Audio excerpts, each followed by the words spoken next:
Hi, ಎಲ್ಲರಿಗೂ ಸಂಕ್ರಾಂತಿ ಹಬ್ಬದ ಶುಭಾಶಯಗಳು. ಇವತ್ತು ನಾನೊಂದು ದೇವರಿಗೆ ಮಾಡುವ ನೈವೇದ್ಯದನ್ನು ತೋರಿಸ್ತಾ ಇದ್ದೇನೆ ನೋಡಿ. ಈ ನೈವೇದ್ಯ ನಿಮಗೆ ಅಮೃತದಷ್ಟು ರುಚಿ ಇರ್ತದೆ. ಇಲ್ಲಿ ನಾನು ಒಂದು ಬಾಣಲೆ ತಗೊಂಡು ಇದಕ್ಕೊಂದು 2 ಚಮಚದಷ್ಟು ತುಪ್ಪ ಹಾಕ್ತಾ ಇದ್ದೇನೆ. ನಾವು ಮೊದಲೇ ಅನ್ನವನ್ನು ರೆಡಿ ಮಾಡಿಟ್ಕೊಂಡ್ರೆ ತುಂಬ ಬೇಗ ಆಗ್ತದೆ. ಇದು ದೇವಿಗೆಲ್ಲ ನೈವೇದ್ಯಕ್ಕೆ ಈ ರೀತಿ ಮಾಡ್ಕೊಳ್ಬೋದು ನೋಡಿ. ಈ ತುಪ್ಪದಲ್ಲಿ ನಾನೊಂದು 3 ಚಮಚದಷ್ಟು ಗೋಡಂಬಿಯನ್ನು ಹುರ್ಕೊಳ್ತಾ ಇದ್ದೇನೆ. ಇದು ಸ್ವಲ್ಪ ಕೆಂಪಾಗಬೇಕು, ಅಥವಾ ಹುರ್ಕೊಳ್ಳೇಬೇಕು ಅಂತ ಏನಿಲ್ಲ. ಬೆಲ್ಲ ಕಾಯಿ ಜೊತೆ ಕೂಡ ಗೋಡಂಬಿಯನ್ನು ಹಾಗೆ ಹಾಕ್ಕೊಳ್ಬೋದು, ಅದು ಕೂಡ ರುಚಿಯಾಗ್ತದೆ. ನಾನಿಲ್ಲಿ ಸ್ವಲ್ಪ ರುಚಿ ಜಾಸ್ತಿ ಬರಲಿ ಅಂತ ಗೋಡಂಬಿಯನ್ನು ಹುರ್ಕೊಳ್ತಾ ಇದ್ದೇನೆ.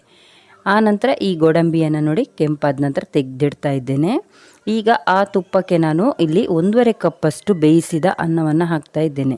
ನಾವು ಅನ್ನ ಮೊದಲೇ ರೆಡಿ ಮಾಡಿಟ್ಕೊಳ್ಬೇಕು ನೋಡಿ. ನಾನು ಅನ್ನ ಹಾಕಿದ್ದೇನೆ, ಸ್ವಲ್ಪ ಮಿಸ್ ಆಗಿದೆ ಅನ್ನ ಹಾಕೋದು. ಅನ್ನ ಹಾಕೊಂಡ ನಂತರ ನಾನು 1 ಕಪ್ಪಷ್ಟು ಇಲ್ಲಿ ಬೆಲ್ಲ ರವೆಯನ್ನು ಹಾಕ್ತಾ ಇದ್ದೇನೆ. ಅಂದರೆ ಬೆಲ್ಲವನ್ನು ಸ್ವಲ್ಪ ನೀರು ಮಾಡಿ ಕರಗಿಸಿ ನಾವು ಪಾಕ ರೀತಿ ಮಾಡಿಟ್ಕೊಳ್ತೇವೆ. ಅದರ ಏನಾದರೂ ಕಸ ಎಲ್ಲ ಇದ್ದರೆ ನಾವು ಶೋಧಿಸ್ಕೊಂಡು ಇಟ್ಕೊಂಡ್ರೆ ನಮಗೆ ಬೇಗ ಅರ್ಜೆಂಟಿಗೆಲ್ಲ ಈ ರೀತಿ ಕ್ಲೀನಾಗಿ ಬೆಲ್ಲ ಸಿಗ್ತದೆ ಅಂತ. ಇಲ್ಲ ನಿಮ್ಮಲ್ಲಿ ಗಟ್ಟಿ ಬೆಲ್ಲ ಇದ್ದರೆ ಅದನ್ನು ಕೂಡ 1 ಕಪ್ ಹಾಕ್ಕೊಳ್ಬೋದು ನೋಡಿ. ನಾನು ಬೆಲ್ಲ ರವೆ ಹಾಕೊಂಡ ನಂತರ ಈ ಅನ್ನವನ್ನು ಚೆನ್ನಾಗಿ ಮಿಕ್ಸ್ ಮಾಡ್ತಾ ಇದ್ದೇನೆ. ನಿಮಗೆ ಸಿಹಿ ಹೇಗೆ ಬೇಕು ಹಾಗೆ ನೀವು ಸೇರಿಸ್ಕೊಳ್ಬೋದು. ಇದುವೇ ಜಾಸ್ತಿ ಆಗಿದೆ ಕಲರಲ್ಲಿ ಗೊತ್ತಾಗ್ತದೆ ನಿಮಗೆ. ನೀವು ಬೇಕಂದರೆ ಇದಕ್ಕಿಂತ ಸ್ವಲ್ಪ ಕಮ್ಮಿ ಮಾಡ್ಕೊಳ್ಬೋದು ನೋಡಿ. ಇದೀಗ ಗಟ್ಟಿ ಆಗಬೇಕು ನಮಗೆ ಈ ಬೆಲ್ಲ ಪಾಕ. ಇದಕ್ಕೆ ನಾವೀಗ ಒಂದು 1/4 ಕಪ್ಪಷ್ಟು ಕಾಯಿ ತುರಿಯನ್ನು ಹಾಕ್ಕೊಳ್ತಾ ಇದ್ದೇವೆ. ಕಾಯಿ ತುರಿ ಹಾಕೊಂಡ ನಂತರ ಸ್ವಲ್ಪ ಏಲಕ್ಕಿ ಪುಡಿ ನೋಡಿ. ನಾನೊಂದು 1/4 ಚಮಚದಷ್ಟು ಏಲಕ್ಕಿ ಪುಡಿಯನ್ನು ಕೂಡ ಹಾಕ್ತಾ ಇದ್ದೇನೆ. ಇದನ್ನೀಗ ನಾವು ಚೆನ್ನಾಗಿ ಒಂದು ಸತಿ ಮಿಕ್ಸ್ ಮಾಡಿಕೊಳ್ಳುವ. ಇದು ಬೇಗ ಆಗ್ತದೆ. ಅನ್ನ ರೆಡಿ ಇದ್ದರೆ ನಿಮಗೆ ಶುಕ್ರವಾರ ಎಲ್ಲ ಪೂಜೆ ಇದ್ದಾಗ, ದೇವಿ ಪೂಜೆ ಎಲ್ಲ ಮಾಡ್ತೀರಿ ಅಂದರೆ ಈ ರೀತಿ ನೈವೇದ್ಯ ಕೂಡ ಮಾಡ್ಕೊಳ್ಬೋದು ನೋಡಿ. ಈಗ ನಾನು ಹುರಿದಿಟ್ಟ ಗೋಡಂಬಿಯನ್ನು ಕೂಡ ಹಾಕ್ಕೊಳ್ತೇನೆ. ನೀವು ಗೋಡಂಬಿ ಜೊತೆ ಒಣ ದ್ರಾಕ್ಷಿಯನ್ನು ಕೂಡ ಹಾಕ್ಕೊಳ್ಬೋದು, ಅದು ಕೂಡ ರುಚಿ ಚೆನ್ನಾಗಾಗ್ತದೆ.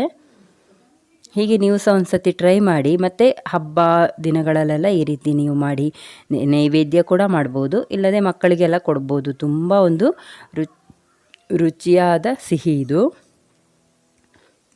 ಈಗ ನೀವು ಬೇಕಂದರೆ ತುಪ್ಪ ಕೂಡ ಆ್ಯಡ್ ಮಾಡ್ಕೊಳ್ಬೋದು. ನಾನಿಲ್ಲಿ 1 ಚಮಚದಷ್ಟು ತುಪ್ಪ ಹಾಕ್ತಾ ಇದ್ದೇನೆ.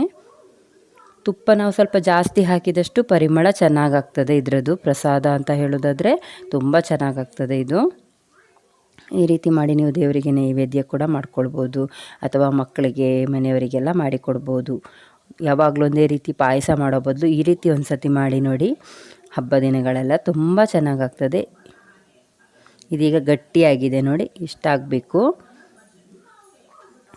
ಇವಾಗ ಇದನ್ನು ನಾವು ತೆಗಿಬೋದು. ತುಂಬ ಚೆನ್ನಾಗಿ ಗಟ್ಟಿ ಆಗ್ತಾ ಬಂದಿದೆ. ಹೀಗೆ ನಾನು ಮಾಡೋ ಸಿಂಪಲ್ ರೆಸಿಪೀಸ್ನ ನೀವು ಇಷ್ಟಪಟ್ಟಿದ್ದರೆ ಪ್ಲೀಸ್ ಒಂದು ಲೈಕ್ ಕೊಡೋದನ್ನು ಮರಿಬೇಡಿ. ಹಾಗೆ ನಿಮ್ಮ ಫ್ರೆಂಡ್ಸ್ ಫ್ಯಾಮಿಲಿಯವರಿಗೆ ಶೇರ್ ಕೂಡ ಮಾಡಿ. ಮತ್ತು ಸಬ್ಸ್ಕ್ರೈಬರ್ ಆಗದೇ ಇದ್ದವರು ಸಬ್ಸ್ಕ್ರೈಬರ್ ಕೂಡ ಮಾಡ್ಕೊಳ್ಳಿ. ಇವಾಗ ನೋಡಿ ನಾನು ಇದನ್ನು ಒಂದು ತಟ್ಟೆಗೆ ಹಾಕ್ತಾ ಇದ್ದೇನೆ. ಇದನ್ನು ನಾವು ನೈವೇದ್ಯ ಕೂಡ ಮಾಡ್ತಾ ಇದ್ದೇವೆ ನಾನು.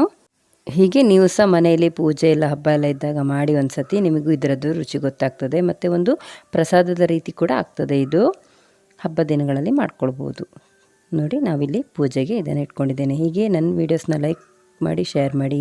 Thank you for watching.